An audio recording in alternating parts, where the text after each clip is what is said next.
because critics also write about other things, and they write in multiple magazines. In this case, he writes for Vox, and that's what counts towards the Rotten Tomato score.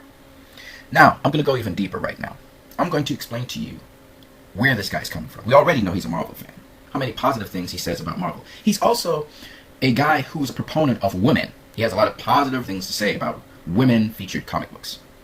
Let's go to Batman v Superman. He says it's a crime against comic book fans. Let's see where he's coming from.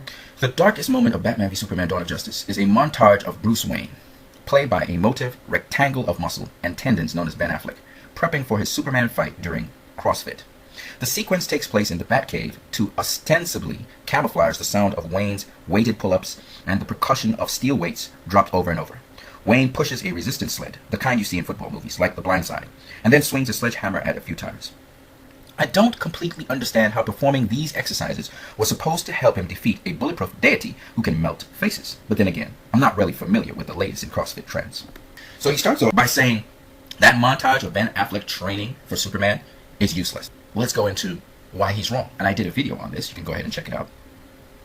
The CrossFit training is for agility, strength, which Ben Affleck would need more than ever when he goes into a mech suit.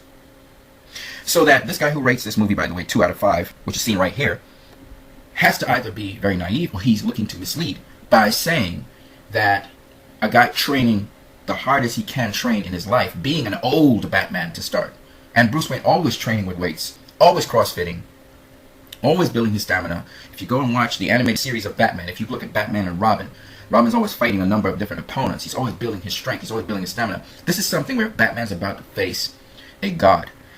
You have to be in your best shape. You can't afford to miss a beat. So obviously he's going to be training really hard. But he forgot in that montage that they were also cutting out the kryptonite. They were also showing him perfecting the weapons. His smoke bomb. His kryptonite-filled grenades. So many things were going on there. But his CrossFit training is so that he would be at the peak of his agility as much as he could be in a mech suit. The mech suit is heavy. It's robotized. He would need to be agile in his mind as well as agile in his body.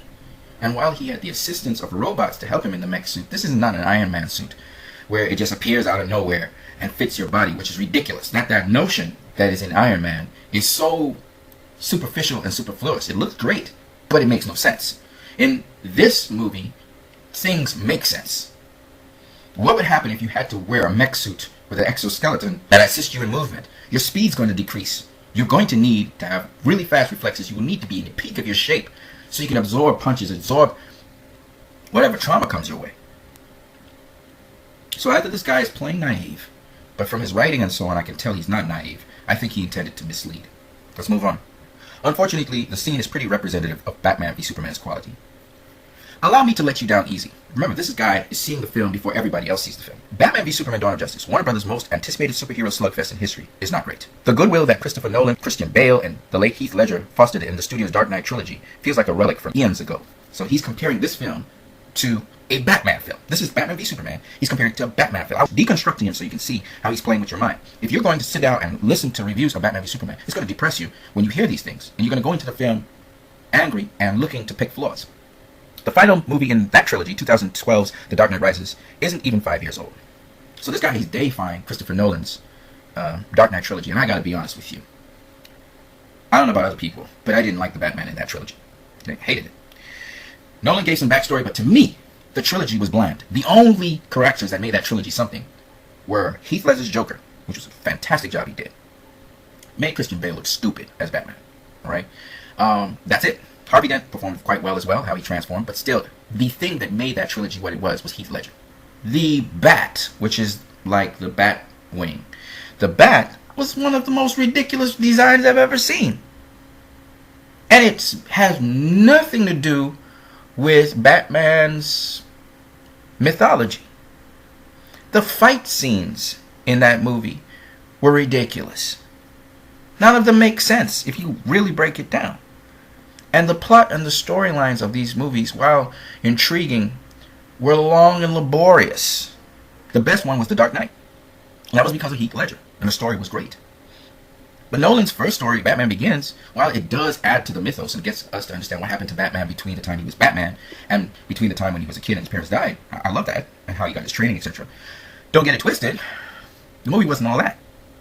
So this guy is comparing this film, which is very much a harken back to Michael Keaton and Tim Burton's Batman, to Christopher Nolan's Batman. And quite frankly, Ben Affleck's Batman is eons better than Christian Bale's Batman.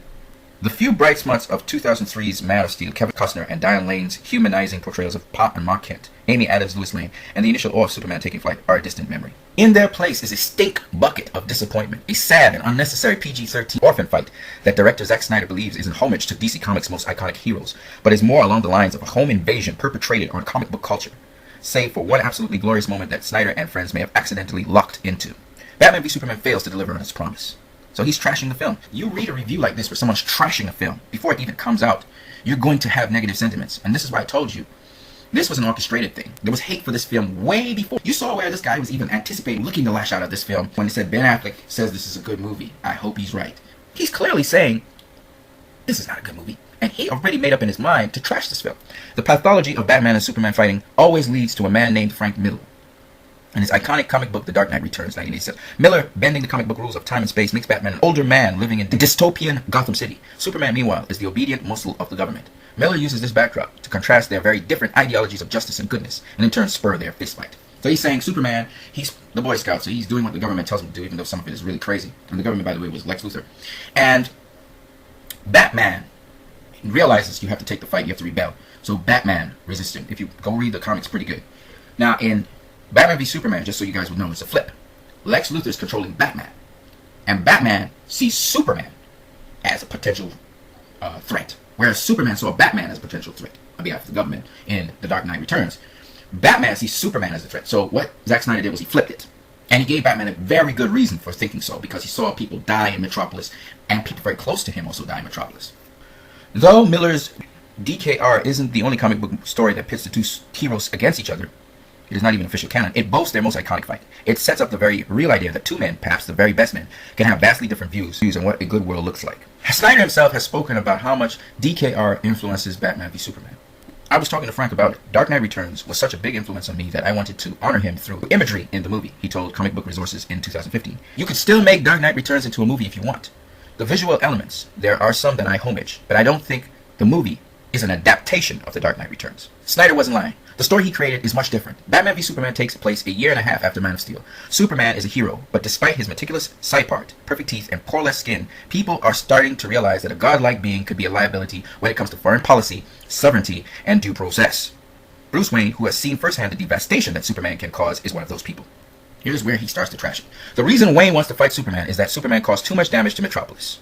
And Wayne thinks a fight will make Superman and the world more cognizant of his capabilities. No, that's not the reason. And you misunderstood. Bruce Wayne thinks Superman is a threat to mankind based on the damage in Metropolis, which he witnessed personally, as well as was a recipient of the losses from people close to him in Metropolis. Now he goes, or maybe it's because Wayne is still sad over his parents' deaths and experiencing some sort of hyper PTSD, which is post-traumatic stress disorder. Or wait, is it because Wayne thinks everyone is too into authoritarianism to see how insane it is to trust Superman? Perhaps it's because Wayne is jealous of Superman. Or maybe he simply can't see past Lex Luthor's tricks and an ongoing media narrative that Superman is dangerous. Now, he's saying all of this to say, oh, there are too many reasons and I don't know which one it is. But that's pretty straightforward. Bruce Wayne saw Superman destroy his tower. At least that's what he thought he saw. And he blamed Superman for that disaster and people close to him being lost. And this is the last straw that breaks the camel's back, that snaps it. Because we know he lost Robin. He became Batman because he lost his mother. He's afraid of Superman. He feels powerless. And he knows Superman needs to be destroyed, otherwise worse things will happen. He has nightmares about Superman turning evil. The movie has multiple reasons why things happen. This is how realism is. And this is what makes the movie so brilliant, so great. But this guy, he bashes that. This is where you wish Snyder had stuck to Miller's simple blueprint. Nobody's gonna make a movie off of a comic book exactly like the comic book has it. No one, not even Watchmen's like that. This is where you wish Snyder had stuck to Miller's simple blueprint, that these two men just don't see justice the same way. Now, this guy is speaking as if he is a DC comic book fan. And this is his argument. Remember, he's not a DC comic book fan. He's a Marvel comic book fan, clearly. Based on the fact that when you look at him, his favorite comic books are Marvel comic books. Guardians of the Galaxy, right? None of Wayne's reasons for war are made clear enough. but they are sort of there, flaccid and dying from a lack of sunlight and oxygen. No, his reasons are very, very clear. There is a great Batman v Superman film to be made about how we mythologize our heroes, and why our trust in them depends on how human we think our enemy is. But whatever Snyder created here is not it. This is a guy taking the pen and attacking a film. Snyder is showing that we expect so much of our heroes, and if they fail us, we immediately destroy them. Like this guy is destroying this movie because he thinks it's not how he would want it to be. DC comic book fans do not feel like how this guy feels, and I will show you in a minute. Of course, the open secret is that no one should have to care about the themes in Batman v Superman because its fight scenes should be good enough to make us forget their deeper meaning. Getting hung up on themes in a movie like Batman v Superman is like going to a steakhouse and getting miffed with asparagus. You only start to notice the little things if the stuff you're there for isn't up to par. Therein is Snyder's ultimate failure. His fight scenes featuring Batman and Superman are just fine. The two throw punches. Superman is stronger. Batman uses gadgets. It's all set to rock and roll Hans Zimmer score that Snyder uses when he wants things to be dramatic. The weightless CGI fest begins to bleed together and morph into an exercise in risk-averse repetition. He's basically saying everything becomes repetitive, and then everything looks like CGI. Now, if you guys have watched the video games, see, that's why I was talking about it. People who are into the video games will really love this movie because they're seeing things from the video games come to life. People who read the comics see things in the comics come to life because that's exactly how the fight scenes are in the comics and in the animation. So it's amazing to hear this guy say that. It means he's not clued into the DC comics. He's not clued into the animation. He's not clued in to the video games. But he's speaking on behalf of those who read the comics, who watch the video games, who enjoy the animations. That's the problem with this dude. He's not really into DC comics. He's not really into the video games. He's not really into the DC animation series. Otherwise, if he knew that, he would know this actually patterns itself directly after those things. Megaton fight scenes are the reason people will put up with bad dialogue or bad logic, so it's an outright tragedy when Batman v Superman showdowns become as boring as the rest of it. What happens when stuff that's supposed to break you out of the monotony is just as monotonous as everything else? CrossFit, I guess. So this is his slam of the movie. When you have a review like this, trashing a movie, you go into the movie with lowered expectations. You go into the movie thinking negative about it and looking for it to flop somewhere. You're looking to hate on the movie. And imagine a whole bunch of people, critics especially, writing these articles. Or people affiliated with critics and their circles trashing the movie like this. This was a unanimous trashing. They panned it on Rotten Tomatoes. And this is one of their people writing an article trashing the movie. This is the reason, Tom, why this movie was treated the way it was and why people started to echo these things. Here is another person, Meredith Placco. She is involved with pop culture as well. She claims to be a comic book fan, and she always is in comic book conventions doing cosplays. She's not a DC comic book fan, however.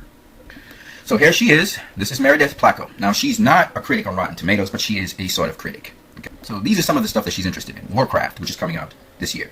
She likes anime, X-Men. She talks about Spider-Man, Marvel. Talks about Marvel Daredevil, Marvel's Jessica Jones, Spider-Man, Star Trek, Captain America Civil War, Star Wars. She's a Star Wars fan. More Star Wars. She's a huge Star Wars fan. X-Men Apocalypse. You know there's mostly Marvel movies, right? Star Trek, Star Wars, Star Wars, Star Wars, Star Wars, Star Wars, Doctor Strange, another Marvel. She's really into Disney and Marvel. Iron Man. So you can see she's a Marvel fan, right? Disney Marvel fan. Marvel. Black Panther, Marvel. Marvel. Marvel. Marvel. Marvel.